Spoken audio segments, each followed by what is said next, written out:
Économie toujours, mais retour à Libreville où praticiens et spécialistes de la finance de la sous-région sont en conclave depuis ce matin. Et cela dans le cadre d'un séminaire régional sur le pilotage budgétaire. L'initiative est du Fonds monétaire international et de son bureau régional Afritac Centre. Et c'est le ministre d'État au budget et au compte public qui a donc présidé la cérémonie d'ouverture, cela en présence de nos reporters Wilfried Pigavwamba et Victor Mundunga. Pilotage de l'exécution du budget, instruments et responsabilités, c'est le thème principal de dites assises dont les réflexions portent sur les stratégies de passation des marchés et celles des régulations budgétaires, entre autres. Cette rencontre régionale vise à amener les pays membres de l'Afritac Centre vers la maîtrise des outils de pilotage de la trésorerie, défi essentiel de la modernisation de gestion des finances publiques. Le thème du présent séminaire s'inscrit dans le cadre du programme pluriannuel.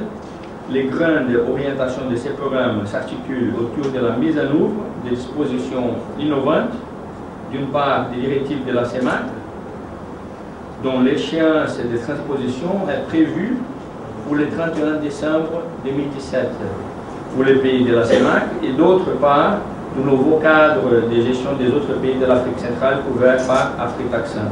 Déconcentration de l'ordonnancement et budgétisation par programme, ces innovations découlant des réformes dites de seconde génération représentent le chemin vers lequel s'orientent les pays de la sous-région.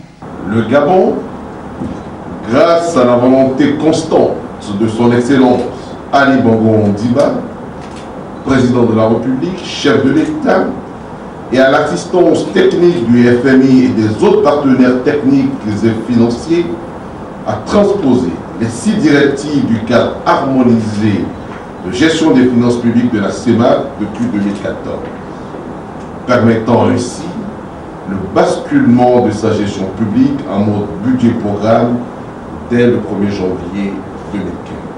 Ce rendez-vous du donner et du recevoir vient à point nommé vu qu'il intervient au seuil même de l'exercice budgétaire de l'année 2018.